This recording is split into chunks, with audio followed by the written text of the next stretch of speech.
তাহলে এই সলোমন ঈশ্বরের কাছে প্রার্থনা করেছিলেন।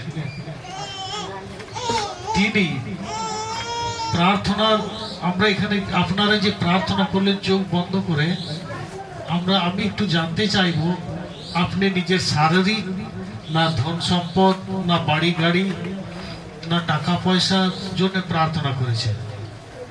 কত লোক এরকম প্রার্থনা কেউ করলেন যে আমি আমার টাকা দাও, পয়সা দাও, ঘর দাও, বাড়ি দাও, ধন দাও, দৌলত দাও? কেউ করেছেন? হ্যাঁ, কেউ করেন নাই। তাহলে আপনাদের ঈশ্বরের সাথে কি চাইবেন? আপনার যে জিনিসটা নেই, টাকা পয়সা, ধন দৌলত, গাড়ি বাড়ি, ঈশ্বর আমাকে বাড়ি দাও, ঈশ্বর আমাকে টাকা দাও, ঈশ্বর আমাকে সোনা রূপো দাও। আপনি না চাইলে তো আপনি পাবেন না।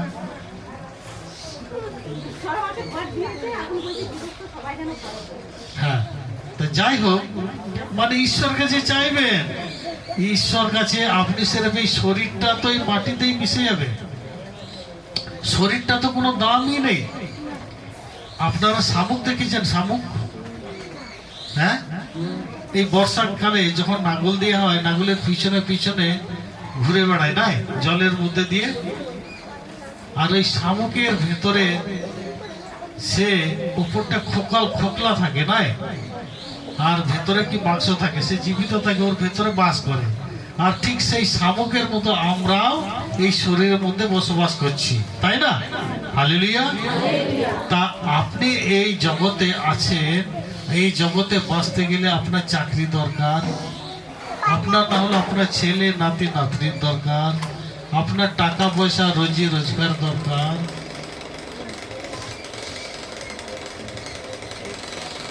বন্ধ করে দেবো।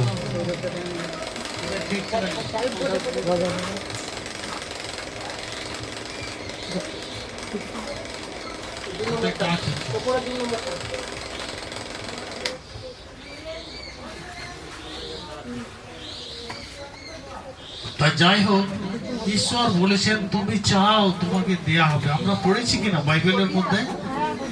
আমরা পড়ি, কিন্তু আমরা মনে রাখতেও পারি না, আমরা চাই না। কারণ তুমি চাইলে তুমি পাবে। ঈশ্বর বলেছেন কেন পাবো না? তুমি চাও তুমি পাবে। আমরা কি চাই? ঈশ্বর আমার ছেলের আমার কে যেন খেতে দেয়। হ্যাঁ, কত কত লোক এইখানে আছেন যে নিজেদের মানে সংসারের সাথে মিল খায় না, 4-5 জন হলেও মানে মনে অশান্তি ভোগ করে সব লোকই। তাহলে এই জিনিসগুলো আপনি চাইবেন। আপনার পরিবার, আপনার ঘর দুয়ার সব কিছু দিয়েছেন ঈশ্বর।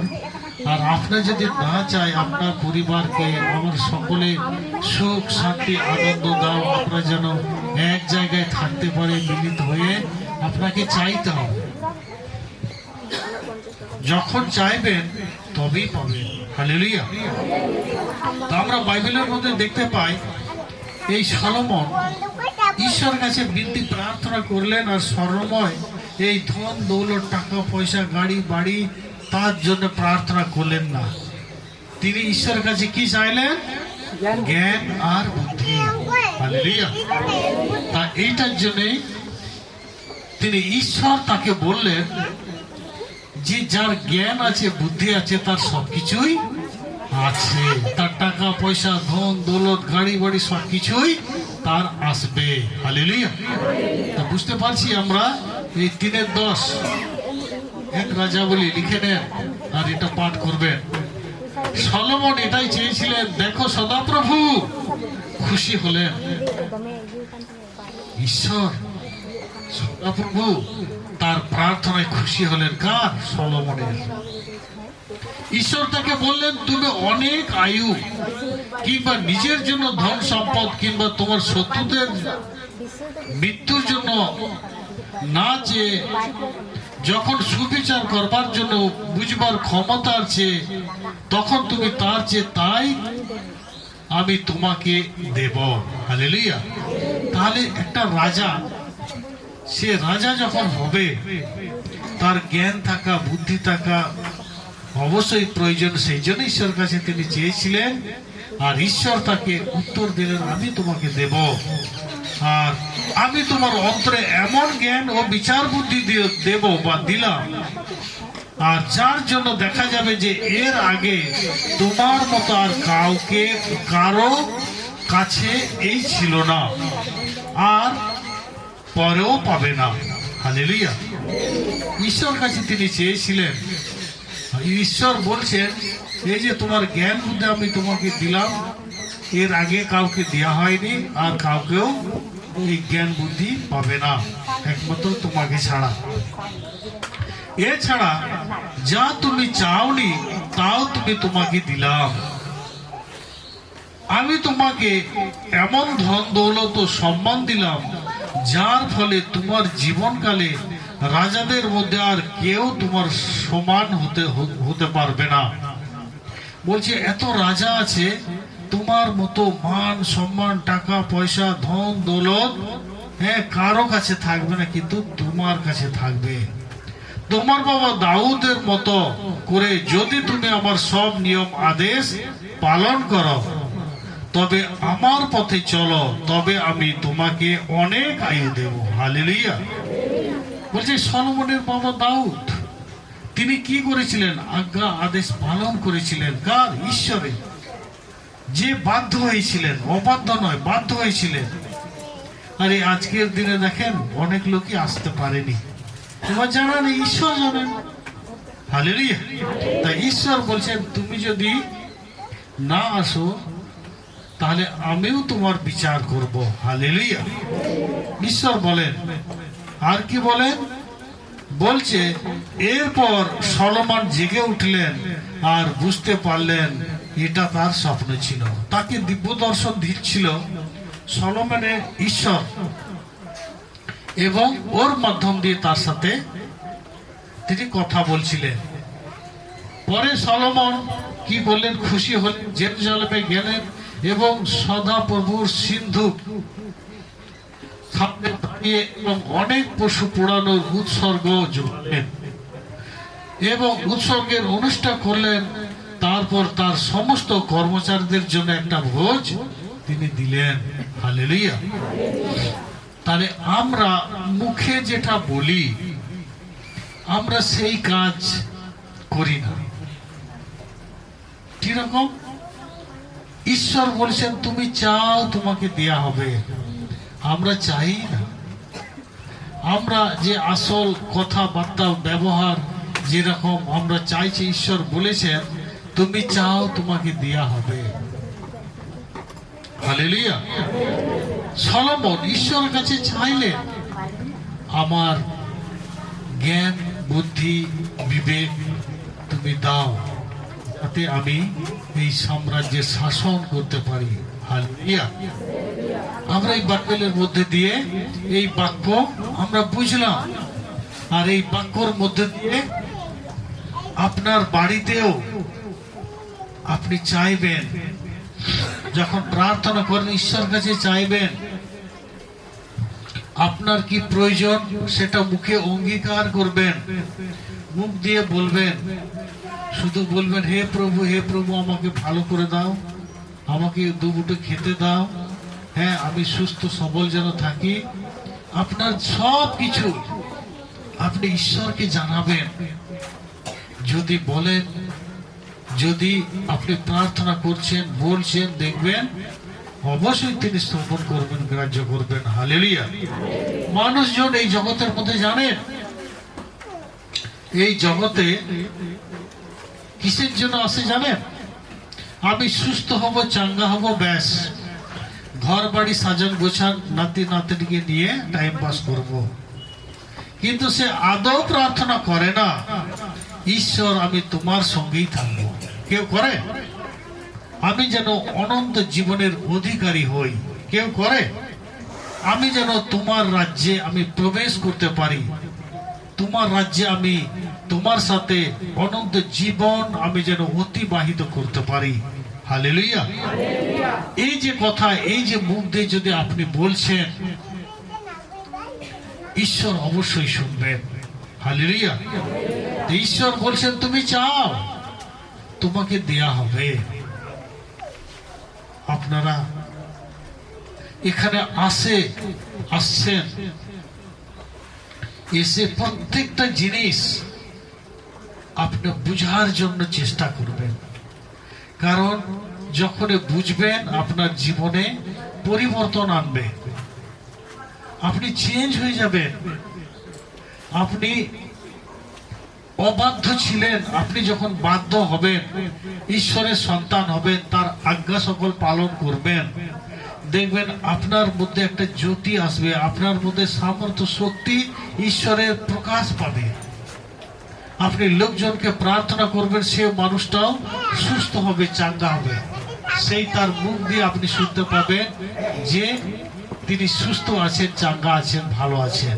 কিন্তু মানুষ এত শয়তান তাদেরকে ঘোরপাক খাইয়ে দেয়।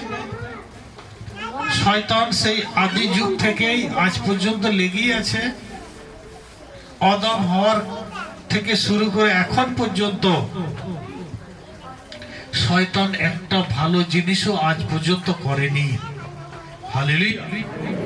তিনি চায় তার জনের লোককে আরো বাড়াবার জন্য, তিনি চায় আরো যেন নরকবাসী হোক। এটার জন্যই তো দিয়াবল, শয়তান উঠে পড়ে লেগে থাকে।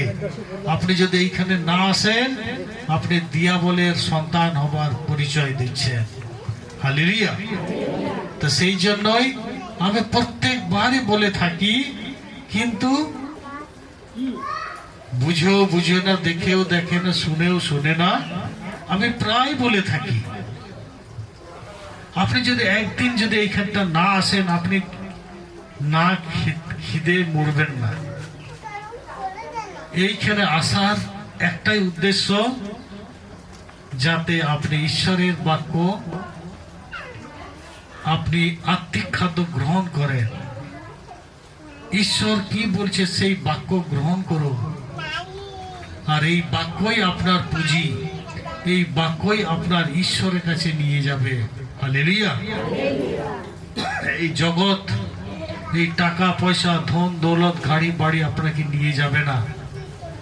এই ধন দৌলত, গাড়ি বাড়ি আপনি প্রার্থনা করলেই পাবেন। হালেলুয়া। হালেলুয়া। আমরা দেখলাম এক রাজা বলি 3:10। আমরা যদি আরো দেখি মথি 24:14,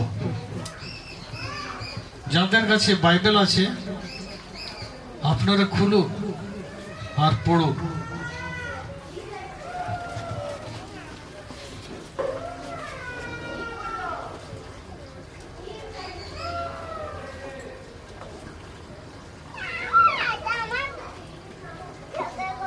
কেউ পেয়েছেন?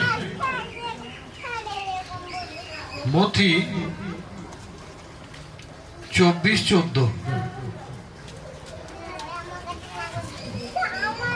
তখন তিনি বাহির হইয়া বিস্তৃত লোককে দেখিয়া তাহাদের প্রতি করুণাবিশিষ্ট হইলেন এবং তাহাদের পীড়িত লোকদিগকে সুস্থ করিলেন।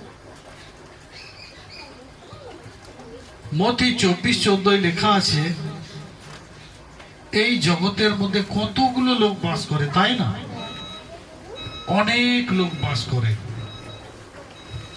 এবং এই লোক বাস করে এবং সমস্ত জাতি আছে। সমস্ত জাতির কাছে সাক্ষ্য দেওয়ার জন্য স্বর্গরাজ্যের সুখবর সারা জগতের প্রচার করা হবে। হালেলুয়া। তাহলে তিনি বলছেন, কে? ঈশ্বর বলছে সমস্ত জাতির কাছে সাক্ষ্য দেবার জন্য এই সুখবর, ভালো খবর প্রচার করা হবে, এবং অবশেষে তারপরে শেষ দিন উপস্থিত হবে। হালেলুয়া। তে আমরা এই কাজ করছি। দেখেন, আমরা প্রার্থনা করছি ঈশ্বরের কাছে, আমাদের নিয়তি যে দিন যাপন করছি তার জন্য প্রার্থনা করছি। আমরা তার কাছে চাইছি আমরা সুখ শান্তি আনন্দতে আমরা যেন এই জগতের মধ্যে যতদিন থাকবো, প্রভু তুমি আমাদেরকে পরিচালনা করবে, তুমি আমাদের ত্রাণকর্তা, মুক্তিদাতা, রক্ষাকর্তা। তাই এই জগতের মধ্যে আমরা কি কি করছি? আমরা এক জাতি বা অন্য জাতির কাছে আমরা যাচ্ছি ঈশ্বরের খবর দিতে, ঈশ্বরের বাক্য নিয়ে। বলছে সেই দিন দেখবে যত লোক প্রত্যেক ডোর টু ডোর, বাড়ি বাড়ি ঈশ্বরের সমাচার, সুসমাচার প্রচার করবে, বলবে। আর তখনই কিন্তু শেষ দিন আসবে। হালেলুয়া। আর তখনই কি হবে? সকলে জানু পাতিয়া ঈশ্বরকে সম্মান করবে। হালেলুয়া। বলছে সুখবর সারা জগতে প্রচার করা হবে এবং তারপরে শেষেই সেই সময় উপস্থিত হবে। হালেলুয়া। তা আমরা এই ঈশ্বরের বাক্যকে আমরা যখন গ্রহণ করি, আমরা যখন প্রার্থনা করি, আমাদের এই প্রার্থনা অবশ্যই তিনি শ্রবণ ও গ্রাহ্য করে থাকেন। হালেলুয়া। আমরা যদি আরো দেখি মার্ক লিখিত সুসমাচার 11 অধ্যায় 22 পদ।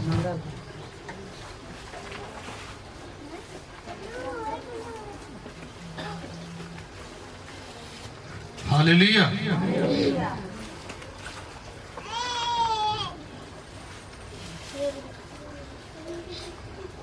কেউ পেয়েছেন মার্ক? যিশু উত্তর দিলেন, হ্যাঁ ঈশ্বরের বিশ্বাস রাখুন। হ্যাঁ, ওইটুকুনি।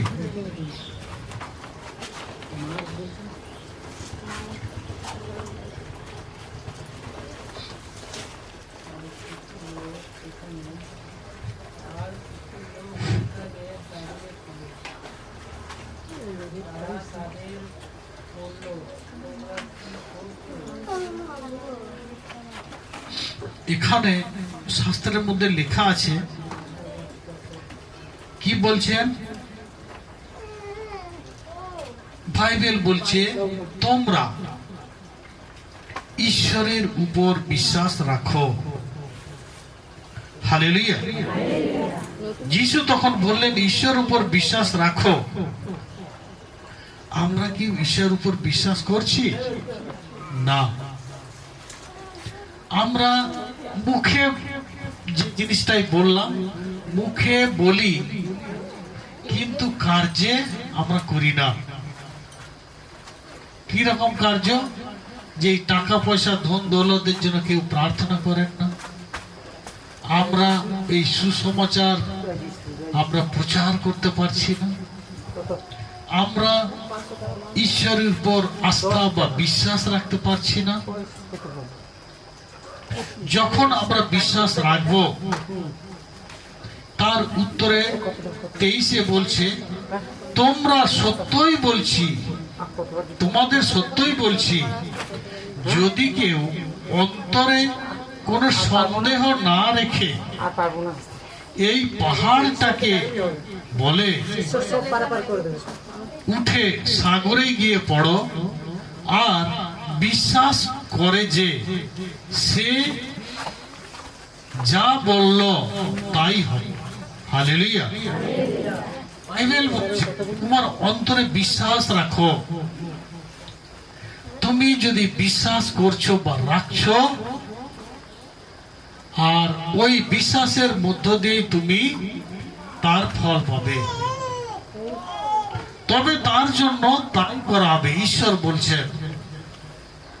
সেই জন্য আমি তোমাদের বলছি, প্রার্থনার মধ্যে তোমরা যা কিছু চাও বিশ্বাস করো, তোমরা তা পেয়েছো। হালেলুয়া। প্রার্থনার মধ্যে তুমি বিশ্বাস করছো আর সেটাই তুমি পাচ্ছ। তোমাকে বিশ্বাস করতে হবে। হালেলুয়া। আর তোমাদের জন্য বলছে সেটাই হবে। তোমরা যখন প্রার্থনা করো তখন কারো বিরুদ্ধে যদি তোমার কোনো কথা থাকে তবে তাকে ক্ষমা করো, যেন তোমাদের স্বর্গস্থ পিতা তোমাদেরও পাপ ক্ষমা করতে পারেন। হালেলুয়া। আপনি এখানে ঝগড়া বাড়িতে করেছেন, কারোর সাথে মন্দ কথা বলে এসেছেন, আপনি যদি এইখানে এসে ক্ষমা চান, ঈশ্বর ধন্যবাদ দিই প্রভু, আমার বাড়িতে অশান্তি হয়েছে বা কার সাথে মনোমালিন্য হয়েছে, প্রভু তুমি সব জানো, প্রভু আমাকে ক্ষমা করো, তাহলে তিনি তোমার পাপ ক্ষমা করবেন। কার? আপনার পাপ কে ক্ষমা করবেন? ঈশ্বর। প্রথমে আপনার নিজের পাপ ক্ষমার জন্য লড়াই